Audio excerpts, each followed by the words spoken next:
Why do we trust clocks more than our own bodies?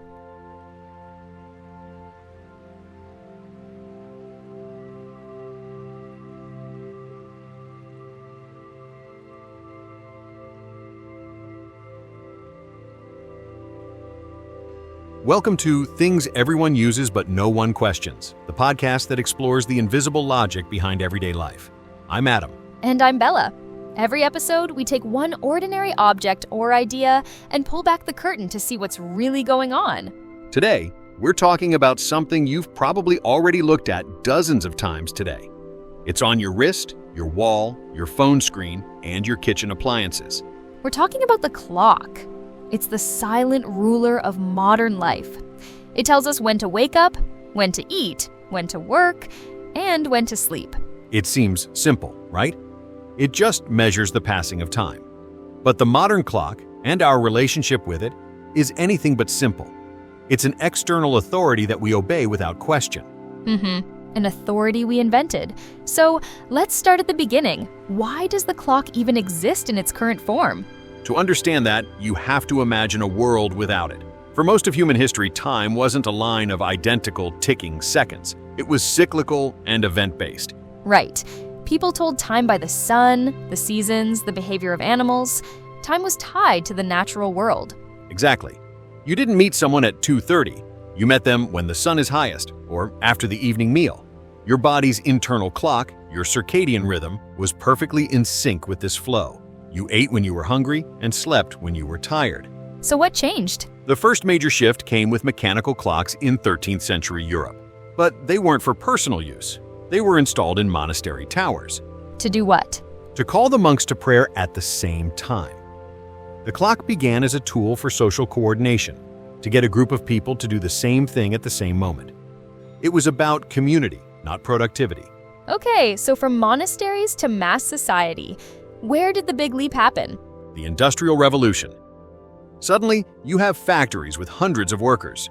To run a production line efficiently, everyone needs to start, take breaks, and stop at the exact same time. The factory whistle, synchronized to a central clock, became the new sunrise.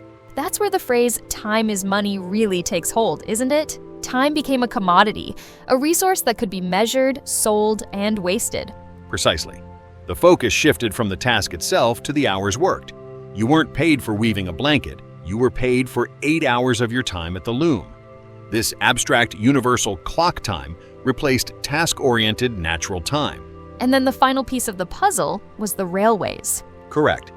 Before trains, every town had its own local time based on its own noon. When it was 12 o'clock in London, it might be 12:10 in Bristol. For a horse-drawn carriage, that didn't matter. But for trains on a single track, it's a recipe for disaster. Exactly. To avoid collisions and create reliable timetables, a standardized time was needed. This led to the creation of time zones, a global agreement to synchronize our clocks. The clock's purpose was complete. It was no longer just coordinating a factory, but the entire world. So, to summarize, the clock wasn't invented to help us as individuals. It was designed to coordinate large groups of people for religion, industry, and transport. We just adopted this industrial tool for personal use. And that brings us to the hidden effect. What happens when you run a biological human being on a mechanical schedule?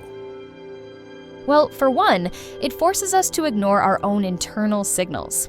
As we said at the start, we eat at 12 o'clock, not necessarily when our body tells us it's hungry.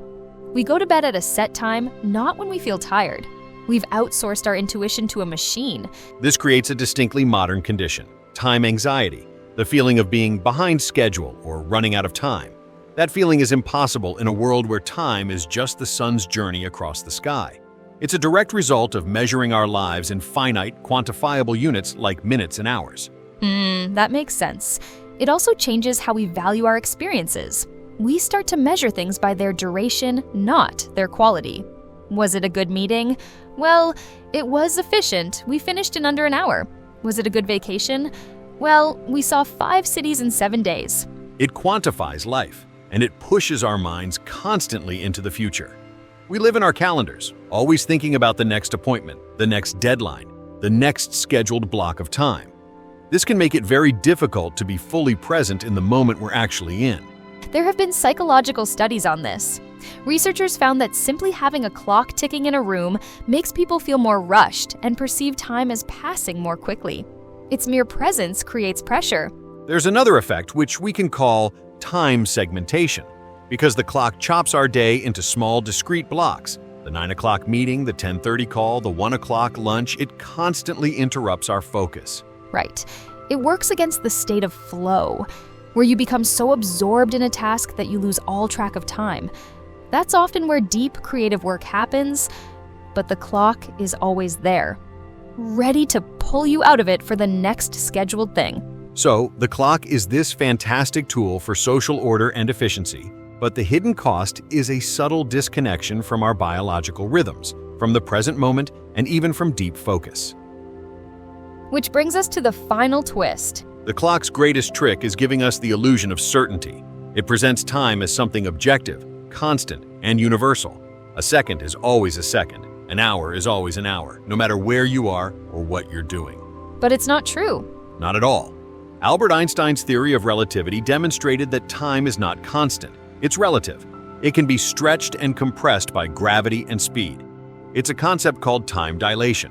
This isn't just theoretical, right? It has practical applications. Absolutely. The atomic clocks on GPS satellites have to be constantly adjusted. Because they are in a weaker gravitational field and moving very fast, time for them literally passes slightly faster than it does for us here on Earth. If scientists didn't correct for this, GPS navigation would be off by several kilometers every single day. Wait, so the most precise timekeeping devices ever built are proof that the thing they measure is fundamentally unstable and inconsistent. That's the twist. The clock is a beautiful, functional, and necessary human invention. But it's just that, an invention. It's a ruler we created to measure something that, at a fundamental level, refuses to be perfectly measured. So, the next time you look at your watch, remember, you're not looking at time itself, you're looking at an agreement. And it's not just physics, is it? Our subjective experience of time is just as flexible. An hour in a boring meeting feels like an eternity, but an hour with a good friend can feel like a minute.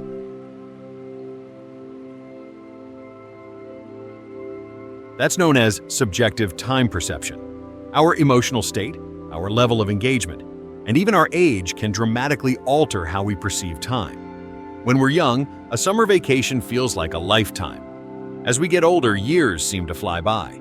Thanks for listening, and we'll see you next time, where we explore the invisible logic behind everyday life.